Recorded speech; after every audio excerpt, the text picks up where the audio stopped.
राज मिश्रा जी, आपके पास आते हुए इस बार की महाशिवरात्रि किन मायनों में बहुत ज्यादा खास है और चार पहर की पूजा का भी इसमें विधान माना जाता है। तो अभी से शाम को, क्योंकि रात का वक्त रात्रि है, तो जाहिर सी बात है कि रात में पूजा होगी, तो किस तरह की पूजा अर्चना होती है?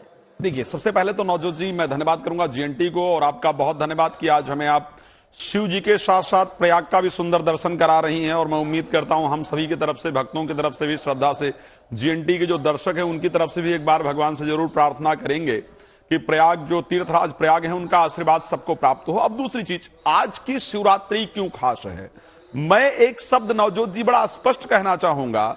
मेरे दृष्टि से हम सभी के ये जीवन की सबसे बेहतरीन शिवरात्रि है।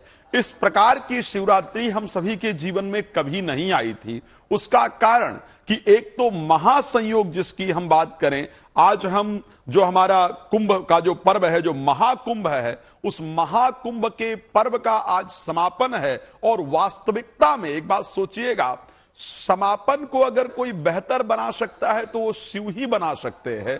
और आज शिव के प्राकट्य उत्सव पर, शिवलिंग का वास्तविक जो प्राकट्य है वो आज हुआ था, भगवान शिव के विवाह का आज का दिन है। तो आज की शिवरात्रि, और आज के एक और संयोग की बात करूंगा मैं नवजोत जी, आज दो पिता और पुत्रों का मिलन भी है। इसको ध्यान रखिएगा, आज की शिवरात्रि एक दृष्टि से और खास है। आज दो पिता पुत्रों का मिलन है। आज कुंभ राशि के अंतर्गत 4 ग्रह एक साथ गोचर करने वाले हैं, चंद्रमा, बुध, सूर्य और शनि। प्रातः 4:37 पर चंद्रमा भी कुंभ के अंतर्गत प्रवेश कर जाएंगे। तो दो पिता पुत्रों का मिलन, 4 ग्रहों का एक साथ होना, आज महाकुंभ का समापन होना, श्रवण नक्षत्र के अंतर्गत चंद्रमा का होना, ये अपने आप में बहुत सुंदर संग। और आपने 4 प्रहर की पूजा की बात की है। 4 प्रहर की जो पूजा होती है वो धर्म, अर्थ, काम और मोक्ष, इन सभी इच्छाओं को पूर्ण करने वाली होती है। श्री रामचरितमानस में गोस्वामी तुलसीदास जी ने वर्णन किया कि इच्छित फल बिन शिव औराधे, और लाही न जोग जग जब साधे। यदि आपको अपने मन की कामना को पूरी करना है तो वो बिना भगवान शिव के कृपा के संभव नहीं है। तो जब पहले प्रहर की जो पूजा की जाती है, ऐसा नियम है कि एक सूर्यास्त जो गोधूली बेला है, उस बेला में एक बार भगवान शिव का शुक्ल यजुर्वेद के जो रुद्राष्ट अध्याय के अंतर्गत विशेष मंत्र हैं, उन मंत्रों के माध्यम से शिव का अभिषेक किया जाता है। फिर दूसरे प्रहर की पूजा करीब रात्रि 11 बजे के उस समय पर की जाती है। तीसरे प्रहर की जो पूजा होती है वो रात्रि 2 बजे के उस पर की जाती है। और चौथे प्रहर की जो पूजा है वो करीब सुबह 4 बजे की जाती है। और अगर इन चारों प्रकार की जो पूजाएं हैं, चारों प्रहर की पूजाएं हैं, इसमें पंचोपचार विधि से दूध, दही, शहद, गंगा जल, घृत इत्यादि मिश्रित करके अभिषेक किया जाता है। और ये सभी कामनाओं को पूर्ण करने वाला होता है। जी नवजोत, बिल्कुल। राज जी, मैं आपके पास लौटूंगी। हमारे साथ यहाँ पर जितने भी गेस्ट हैं, एक बार उनसे भी इंट्रोड्यूस करा देती हूँ। शिवम है, कवि हैं हमारे साथ, लवली भीम जी हैं, ये सिंगर है, गाते हैं। और हमारे साथ इस वक्त एक और खास मेहमान मौजूद हैं, प्रोफेसर सूर्यदेव सिंह। बहुत स्वागत है आपका। और खास बात आप ही से हम शुरुआत करना चाहेंगे, क्योंकि आप बहुत अच्छे तरीके से वर्णन कर सकते हैं। शिवरात्रि के पर्व पर शिव और पार्वती के मिलन का दिन इसको कहा जाता है, मिलन की रात इसको कहा जाता है। तो शिव और पार्वती के मिलन की रात क्या संदेश सृष्टि के लिए है? सृष्टि के लिए संदेश है कि हम सब मिलजुल कर रहें, और इस सृष्टि पे जो भी ब्रह्मांड के द्वारा क्रिएटेड जो भी चीज है वो सब को हमें एक्सेप्ट करना चाहिए, सुख दुख में समान भाव से रहना चाहिए। और इस प्रश्न के माध्यम से मैं बताना चाहूंगा कि मैं पहले दर्शकों को बता दूं कि ये जो इनके हाथ में शिव पुराण का प्रथम पद्य रूपांतरण है और उसी की एक किताब है।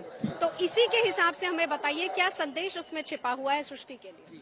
तो ये महाशिवरात्रि का आज का दिन और ये प्रयागराज का महाकुंभ सनातन धर्म के इतिहास का अविस्मरणीय और अद्भुत पल है, क्योंकि इसी प्रयागराज महाकुंभ के मंथन से ये शिवायन ग्रंथ जो है, जो संपूर्ण शिव पुराण का हिंदी में सरल भाषा में 40 वर्षों की तपस्या के बाद परम पूज्य ने श्री संत श्री कृष्ण साय सक्सेना जी ने इसका शिव जी की आज्ञा से, क्योंकि शिव जी उनके सपने में आए थे और उन्होंने आदेशित किया कि भाई शिव जी के हमारे उनका जो वर्णन है महिमा वो सनातन धर्म प्रेमियों को सरल भाषा में उपलब्ध हो।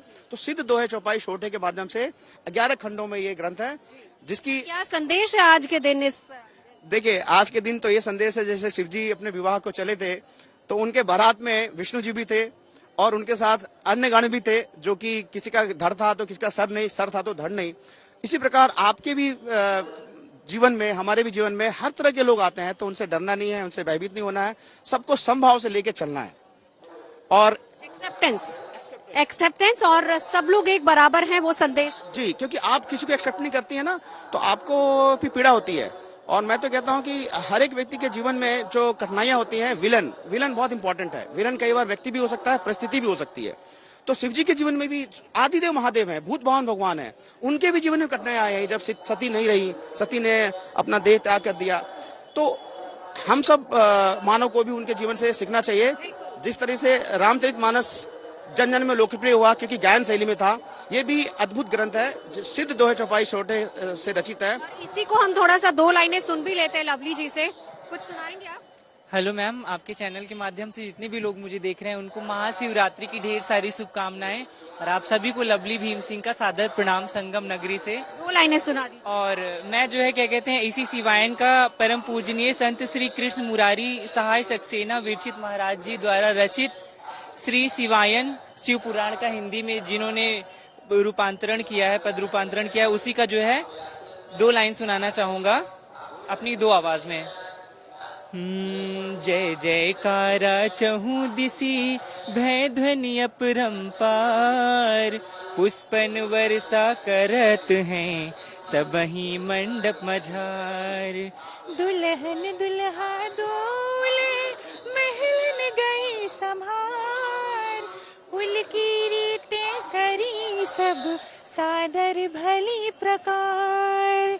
2 कर जोड़े मुदित मन, चरणन शीस झुकाए, सुठियस दूल्हा दुल्हन को कृष्ण मुरारी सहाय।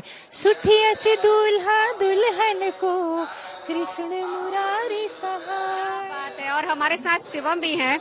शिवम तो प्रयाग की धरती से बहुत अच्छे से वाकिफ हैं और अपनी कलम से सबको बताते रहते हैं कि आखिर महाकुंभ इतना अहम क्यों है, प्रयाग की धरती इतनी अहम क्यों है।